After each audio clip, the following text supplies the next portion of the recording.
আসসালামু আলাইকুম ওয়া রাহমাতুল্লাহ। সুপ্রিয় অনার্স সেকেন্ড ইয়ার 2022-23 শিক্ষাবর্ষের শিক্ষার্থীরা এবং বিভিন্ন বর্ষ থেকে যারা ইমপ্রুভমেন্ট পরীক্ষা দিচ্ছ সকলকে স্বাগত জানাচ্ছি Arif's English care YouTube channel এবং ফেসবুক পেজে। তোমাদের সাজেশনস ভিত্তিক ধারাবাহিক ক্লাস দিচ্ছিলাম। আজকে 49 নম্বর ক্লাসে আমরা ট্রান্সলেশনের 2005 সালের থেকে 2008 সালের প্রশ্ন নিয়ম বা অর্থ সহকারে তোমাদেরকে পড়িয়ে দেব। তোমরা যারা আমার কাছ থেকে দুর্দান্ত শর্ট সাজেশনস বা সুপার শর্ট বুস্টার সাজেশন সংগ্রহ করেছো, তোমরা পেজ নম্বর 88 বের করে ক্লাসটি মিলিয়ে করলে ভালো বুঝতে পারবে। আর যারা এখনো পর্যন্ত এই দুর্দান্ত শর্ট সাজেশনসটি সংগ্রহ করোনি, তুমি নির্দ্বিধায় সাজেশনসটি সংগ্রহ করতে পারো। এই সাজেশনস থেকে তুমি কমন পাবে, আর কোনো তোমার সাজেশন বই না পড়লেও হবে। তোমরা এই সাজেশনসটি নেওয়ার জন্য অথবা আমার কাছে অনলাইন প্রাইভেট ব্যাচে ভর্তি হওয়ার জন্য তোমরা যোগাযোগ করতে পারো 01843852361 এই নম্বরে হোয়াটসঅ্যাপে SMS করে। তোমরা SMS করলে তোমাকে রিপ্লাই দেওয়া হবে বা তোমার সাথে যোগাযোগ করা হবে। আর সাধারণত ফোনটি ধরতে পারেন, এর জন্য ফোন না দেওয়ার জন্য সকলকে অনুরোধ করছি। তো অনেকগুলো কথা বলে ফেলেছি, চলো আজকের আলোচনা শুরু করা যাক। অনার্স 2005 সালের যে প্রশ্নটি রয়েছে সেটা একটু সমাধান করি। আচ্ছা, প্রথমে আমরা লিখে নেবো answer to the question number 1। এরপরে দেখো,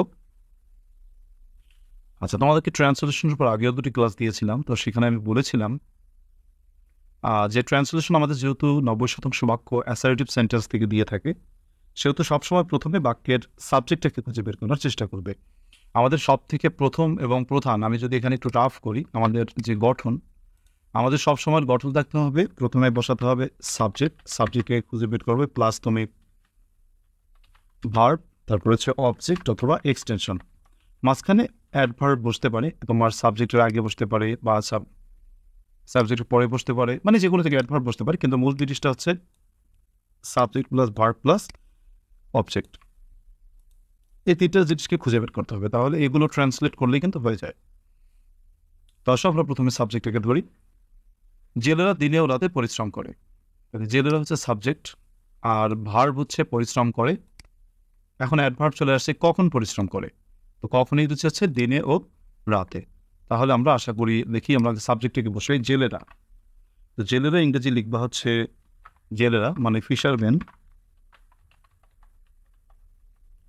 জেলেরা পরিশ্রম করে মানে হচ্ছে তোমার ওয়ার্ক বলতে পারো, কাজ করে। এখানে কাজ করা মানে পরিশ্রম করা, অথবা তুমি বলতে পারো টয়েল মানে পরিশ্রম করা। আচ্ছা, পরিশ্রম করে দিনে ও রাতে। তাহলে সাবজেক্ট প্লাস ভার্ব হয়ে গেল। সাবজেক্ট হচ্ছে তোমার এখানে সাবজেক্টকে বলো, সাবজেক্ট হচ্ছে তোমার ফিশারম্যান আর ভার্ব হচ্ছে টয়েল। সো ফিশারম্যান টয়েল, জেলেরা কাজ করে বা পরিশ্রম করে দিনে ও রাতে। আসলে ডে অ্যান্ড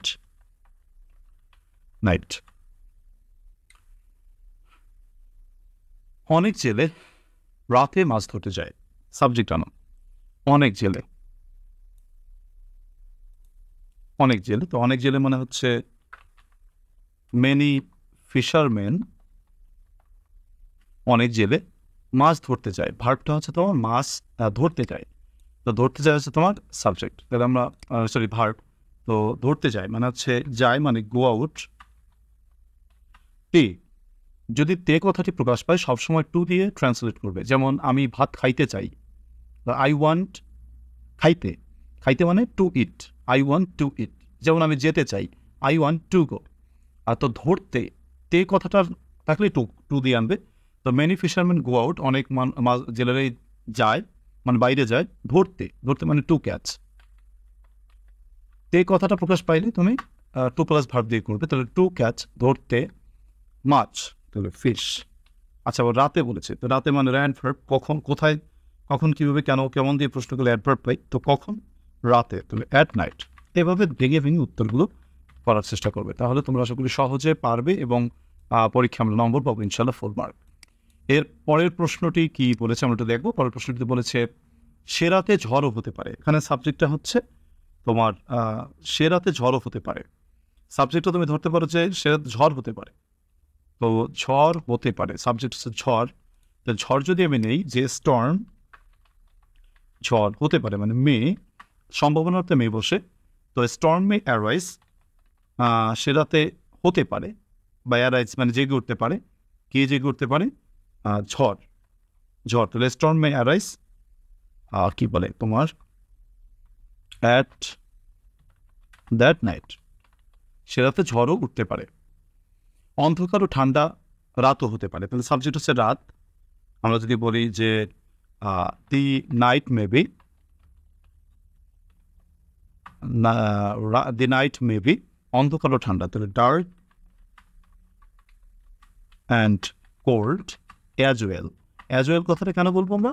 অ্যাজ ওয়েল বলবো এই কারণে যে তোমাদের ও কথাটা বলেছে, ও তো টু বলতে পারো, অলসো বলতে পারো, বাট আমি অ্যাজ ওয়েল দিয়ে বললাম। অ্যাজ ওয়েলটা শেষে দিলে অ্যাজ ওয়েল দিতে হয়, আর অলসোটা দিলে অলসোটা ভার্বের আগে দিতে হয়। যেমন দি রাইট মে অলসো, ও আমি তো বি লিখি নাই, দি রাইট মে বি হতে পারে। তাহলে যাই হোক, সাবজেক্ট হচ্ছে তোমার কি দি নাইট, ভার্বটা হচ্ছে মে বি, তারপরে অবজেক্ট বা এক্সটেনশন এখানে কমপ্লিমেন্ট হচ্ছে dark and cold as well.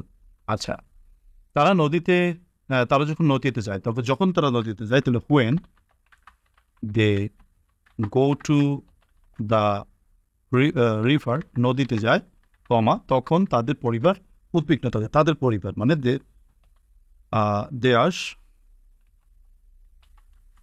Families, তাদের পরিবার রিমেইন উদ্বিগ্ন মানে হচ্ছে ওয়ারিড।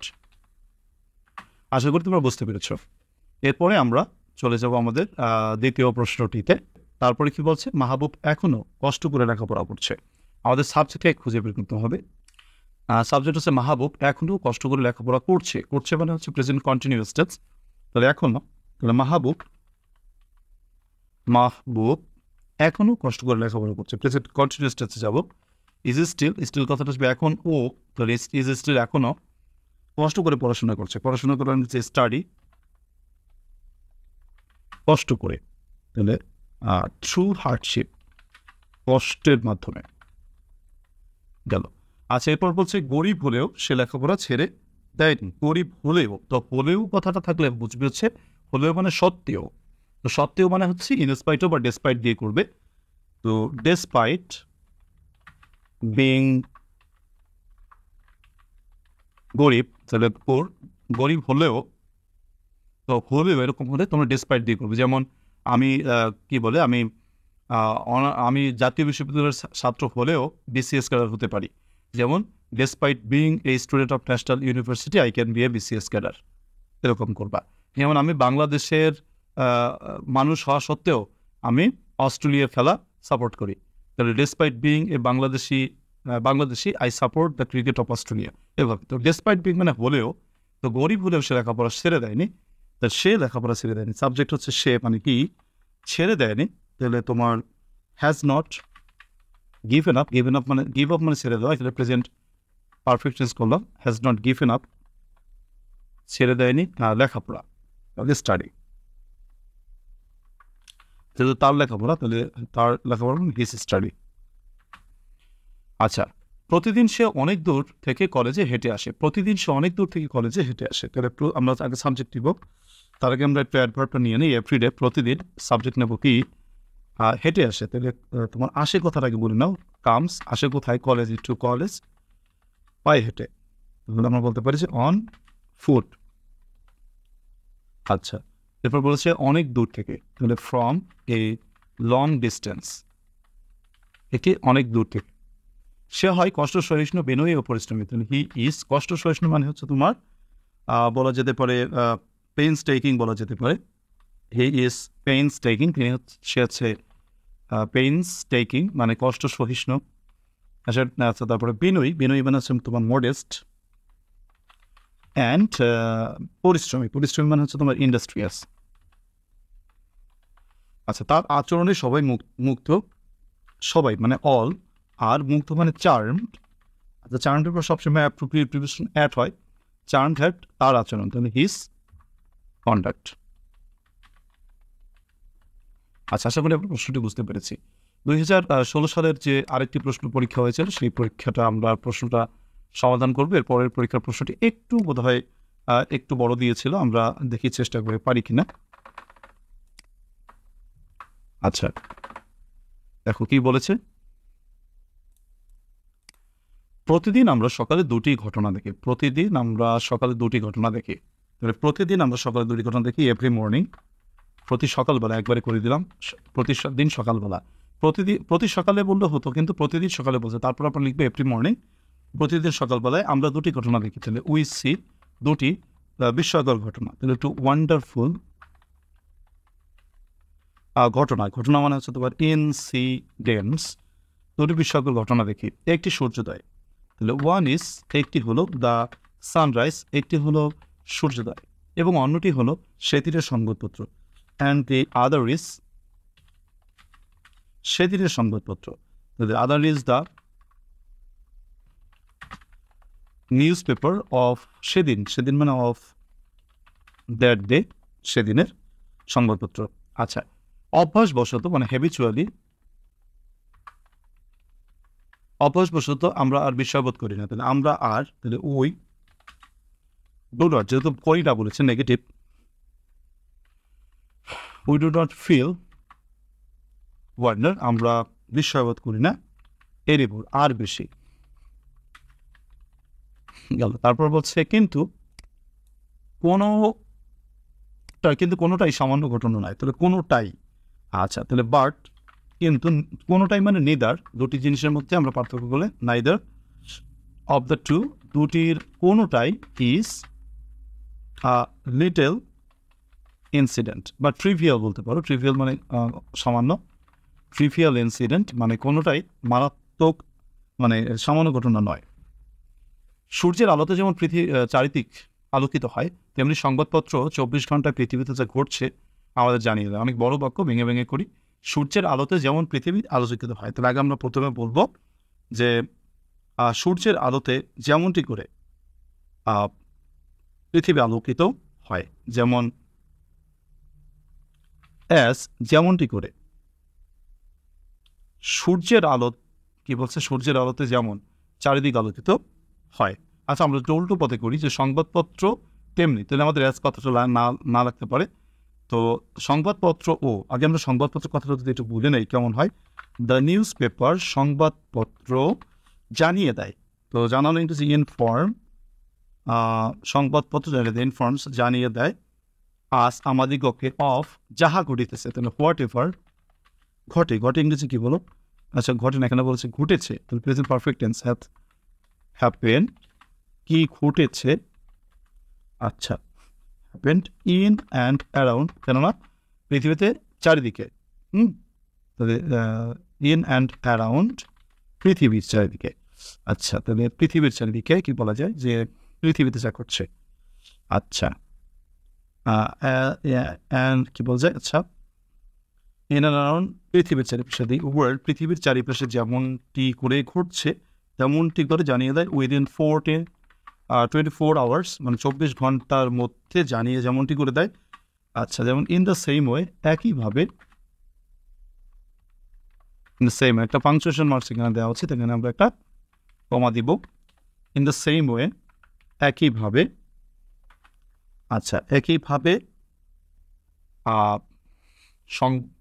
সূর্যের যেমনটি করে, এখানে যেমনটি করে, ইন দ্য সেম ওয়ে, সূর্যের আলোতে যেমন চারিদিক আলোকিত হয়, তাহলে সূর্যের আলোতে যেমনটি চারিদিক আলোকিত হয়। আচ্ছা, in the same way as all around চারিদিক আলোকিত হয়, তাহলে ইজ ইলুমিনেটেড বা এনলাইটেন, তুমি যা বলো, ইলুমিনেটেড বা এনলাইটেন বলি, ইলুমিনেট মানে সজ্জা দিয়ে আলোকিত করতে, এনলাইটেন্ড যেমনটি করে চারিদিক আলোকিত হয় বাই দ্য সানলাইট, সূর্যের আলো। একটু বড় হয়ে গেল, আমি বোধহয় ভালো ব্যাখ্যা বুঝতেও পারলাম না, তোমরা একটু দেখে নিয়ে দরকার বুঝে নিও। এরপরের প্রশ্নটি বলেছে, খুব সহজ একটি প্রশ্ন, 2007 সালে পরীক্ষা দিয়েছে তোমার, আমরা যদি বলি আষাঢ় মাস, এখন আষাঢ় মাস, সহজ ট্রান্সলেশন, যে এখন আষাঢ় মাস, it is the month of Ashar, এটা হচ্ছে আষাঢ় মাস। আকাশ মেঘে ঢাকা, তাহলে আকাশ মানে দি স্কাই ইজ মেঘে ঢাকা, তাহলে ওভারকাস্ট বা কভার্ড বলি, আমি যদি ওভারকাস্ট বললে হয়, ওভারকাস্ট উইথ ক্লাউডস, আকাশ মেঘে ঢাকা। গুড়ি গুড়ি বৃষ্টি পড়ছে, তো গুড়ি গুড়ি বৃষ্টি পড়ছে মানে ইট ইজ ড্রিজলিং। রাস্তাঘাট কাদায় পরিপূর্ণ, the roads R full of মাঠ, মাঠ মানে কাদা, রাস্তাঘাট কাদায় পরিপূর্ণ। পাল তুলে নৌকা চলছে, তাহলে নৌকা চলছে। boats are flying, নৌকা চলছে with sails, সরি, পাল তুলে নৌকা চলছে with sails। আচ্ছা, unfurled কথা বলতে হবে, বা পাল তুলে যে তোলার কথা বলছে, তোলা মানে ফুলানো, তোমার আনফার্ল্ড করা। আচ্ছা, এর পরের প্রশ্নটি যদি আমরা পড়ি, বোলপুর জায়গাটি পরিচিত রবীন্দ্রনাথের শান্তিনিকেতনের জন্য। আগে সাবজেক্ট নাও, বোলপুর জায়গাটি, বোলপুর জায়গাটি দ্য প্লেস অফ, কি হয়ে গেল, আচ্ছা, the place of Bolpur, Bolpur জায়গাটি,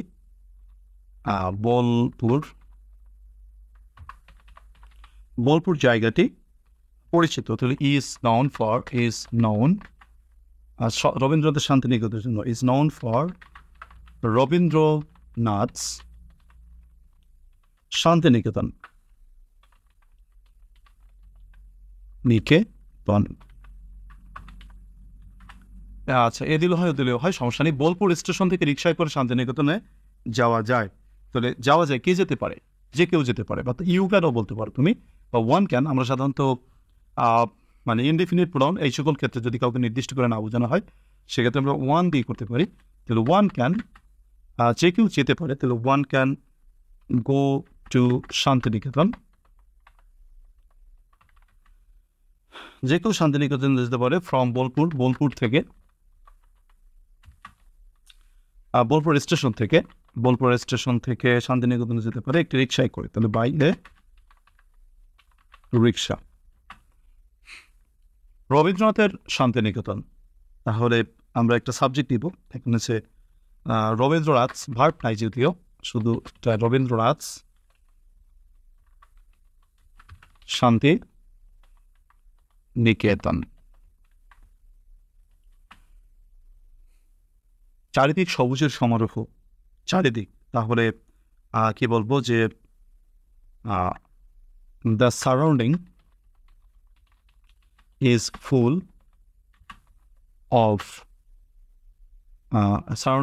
of সবুজ, তাহলে গ্রিনারি, চারিদিক সবুজে সমারোহ।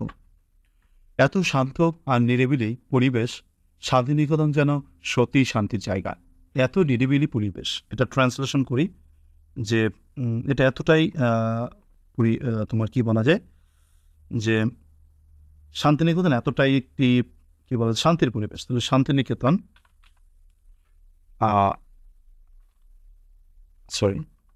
ইট ইজ সো নিরিবিলি পরিবেশ, তবে it is so solitary place, এটি এমন একটি তোমার সলিটারি জায়গা, মানে তোমার নিরিবিলি শান্ত এবং নিরিবিলি জায়গা, সলিটারি প্লেস, দ্যাট শান্তিনিকেতন যেন সত্যিই শান্তির জায়গা, দ্যাট শান্তিনিকেতন ইজ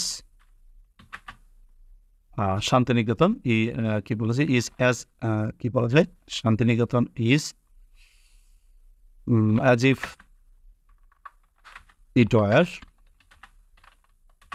দ্য শান্তির জায়গা, প্লেস অফ পিচ। সেখানে গেলে মনটা আপনি আনন্দে শিহরিত হয়ে ওঠে। তাহলে ইফ ওয়ান গোজ দেয়ার, যদি কেউ সেখানে যায়, তাহলে তার মন, মানে ওয়ান্স মাইন্ড, কারো মন, তার মন, ইজ স্পন্টেনিয়াসলি,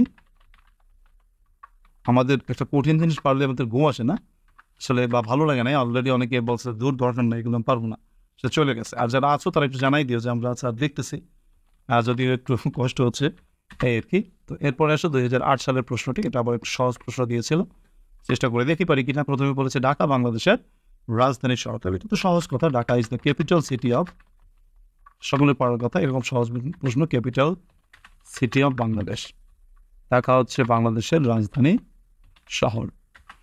এটা পৃথিবীর জনবহুল শহরগুলোর মধ্যে একটি, তাহলে অনেকের মধ্যে যদি একটি বুঝাতে অন অফ দ্য কথাটি বসে, যে it is one of the জনবহুল শহর, তাহলে it is one of the most populous বা পপুলেটেড যেগুলো, পপুলাস, এটি হচ্ছে অন্যতম একটি সব থেকে জনবহুল শহর। তাহলে সিটিজ বলবো, কারণ আমাদের অনেকগুলোর মধ্যে একটা ক্যাপিটাল রাজধানী শহরের মধ্যে না, তাহলে ক্যাপিটাল সিটিজটি হয়ে গেছে ক্যাপিটাল সিটিজ, আচ্ছা, অফ দি ওয়ার্ল্ড, পৃথিবীর। ট্রাফিক জ্যাম হলো কি বলেছে যে ট্রাফিক জ্যাম একটি নিয়মিত ঘটনা। তাহলে traffic jam is a regular problem. Traffic jam হচ্ছে একটি নিয়মিত ঘটনা। বিদ্যুৎ সরবরাহে বিঘ্ন ঘটা একটি স্বাভাবিক ব্যাপার। বিদ্যুৎ সরবরাহে বিঘ্ন ঘটা, তাহলে বলতে হবে যে বিদ্যুৎ সরবরাহে বিঘ্ন ঘটা। তাহলে কি বলা যায় যে দ্য ইন্টারাপশন, অথবা ইন্টারাপশন ইন ইলেকট্রিসিটি সাপ্লাই, বিদ্যুৎ সরবরাহে তোমার কি হওয়া, বিঘ্ন ঘটা। ইন্টারাপশন ইন ইলেকট্রিসিটি সাপ্লাই, বিদ্যুৎ সরবরাহে তোমার বিঘ্ন ঘটা হলো একটি স্বাভাবিক ব্যাপার। তাহলে ইজ আ সাধারণ ব্যাপার, মানে ইজ এ ন্যাচারাল ম্যাটার। আচ্ছা, তারপরে এমনকি বিশুদ্ধ পানির একটা সমস্যাও সাধারণ বিষয়। এমনকি মানে আগে ইভেন বলে নাও, তোমার কি খাবার পানির সমস্যা। The problem of pure water, অর্থাৎ তোমার পরিষ্কার পানির সমস্যা ইজ এ কমন ফেনোমেনন, এটি সাধারণ ব্যাপার। সুপ্রিয় শিক্ষার্থীরা, আশা করি ক্লাসটি তোমরা বুঝতে পেরেছো। তোমাদের জন্য 2022 শিক্ষাবর্ষের যারা শিক্ষার্থী রয়েছে এবং বিভিন্ন বর্ষ থেকে যারা ইমপ্রুভমেন্ট দিচ্ছ, সকলের তো একই প্রশ্নের পরীক্ষা হয়, অর্থাৎ যারা সেকেন্ড ইয়ারে রয়েছে তাদের সাথেই মূলত পরীক্ষাটা দিতে হয়। তো সকলের জন্য আমি সর্বশেষ তোমাদের জন্য আপডেট সাজেশনস তৈরি করেছি। তো সাজেশনসটি তোমরা যারা অলরেডি অনেকেই কুরিয়ার করে নিয়েছো তারা তো জানোই, আর যারা এখনো পর্যন্ত এই দুর্দান্ত short suggestions, super short booster suggestions সংবলিত সাজেশনটি তোমরা সংগ্রহ করোনি, তোমরা অতি সত্ত্বর সাজেশনসটি সংগ্রহ করতে পারো। আরেকটা কথা হচ্ছে, তোমরা যারা অনলাইন প্রাইভেট ব্যাচে ভর্তি হতে চাও, আমাদের অনলাইন প্রাইভেট ব্যাচের নতুন ব্যাচ খুব শীঘ্রই শুরু হতে যাচ্ছে। তো তোমরা অনলাইন প্রাইভেট ব্যাচে ভর্তি অথবা এই সাজেশনসটি অর্ডার করার জন্য অথবা বিস্তারিত তথ্য জানার জন্য আমার সাথে যোগাযোগ করতে পারো হোয়াটসঅ্যাপ SMS এর মাধ্যমে 01843852361 এই নম্বরটিতে হোয়াটসঅ্যাপে SMS দিয়ে তুমি আমার সাথে যোগাযোগ করতে পারো। সুপ্রিয় শিক্ষার্থীরা, তোমাদেরকে একটা কথা গ্যারান্টি দিতে পারি যে এই শর্ট সাজেশনসটি যদি তুমি সংগ্রহ করো এবং তুমি পড়তে পারো, তুমি নিশ্চিতভাবে পাশ করে যাবে, এতে কোনো তোমার সন্দেহ নেই ইনশাআল্লাহ। কারণ আমাদের এই সাজেশনস থেকে বিগত সকল বছরগুলোতেই যত দিন থেকে আমি সাজেশনস দেওয়া শুরু করেছি, আলহামদুলিল্লাহ আমাদের সর্বাধিক কমন ছিল। আর যারা অনলাইন প্রাইভেট ব্যাচে ভর্তি আছো বা অনলাইন প্রাইভেট ব্যাচে পড়ো, তোমরা তো নিশ্চয়ই জানো তোমাদের কিভাবে ক্লাসগুলো করানোর চেষ্টা করি। একেবারে পরীক্ষার আগের দিন পর্যন্ত তোমাদের সাথে কানেক্টেড থাকি। তো তোমরা এই অনলাইন প্রাইভেট ব্যাচে ভর্তি হলে তুমি মোটামুটি তোমার পাসটাকে নিশ্চিত করতে পারবে এবং ভালো রেজাল্ট করতে পারবে। মূলত বলা হয়ে থাকে যে অনার্স সেকেন্ড ইয়ারে ইংলিশে পাস মানে অনার্স পাস, ব্যাপারটা এরকম অনেক ক্ষেত্রে বলা হয়ে থাকে, কারণ অনেক শিক্ষার্থী অনার্স সেকেন্ড ইয়ারের ইংলিশ সাবজেক্টে ফেল করে। কিন্তু যারা এই শর্ট সাজেশনসটি এবং অনলাইন ব্যাচে ভর্তি আছো, আশা করি তার মধ্যে কেউই ফেল করার কথা না। তোমরা যদি জাস্ট এই বইয়ের বা এই সাজেশনসের 100%ও তুমি নাও পড়তে পারো, অন্ততপক্ষে 50%ও যদি পড়তে পারো, তাহলে তোমার পাসটা নিশ্চিত হয়ে যায়। যাই হোক, প্রিয় শিক্ষার্থীরা, তোমরা যোগাযোগ করার জন্য আমার সাথে যোগাযোগ করতে পারো 01843852361 এই নম্বরটিতে হোয়াটসঅ্যাপ SMS করে। যারা ফেসবুক থেকে দেখছো ক্লাসটিকে, তোমরা একটু কাইন্ডলি শেয়ার করে দিও। আর যারা নতুন দেখছো ফেসবুক পেজ থেকে, তারা ক্লাস পেজটাকে একটু ফলো দিয়ে রাখো যাতে পরবর্তী ক্লাসটি পাও। আর হচ্ছে যারা ইউটিউব থেকে দেখছো, ইউটিউব চ্যানেলটিকে সাবস্ক্রাইব করে রাখো যাতে করে তুমি পরবর্তী ক্লাসটা মিস না করো। আল্লাহ তাআলা সকলকে অনেক অনেক ভালো রাখুক, সেই শুভকামনা রেখে আজকের ক্লাস থেকে বিদায় নিচ্ছি। আল্লাহ হাফেজ।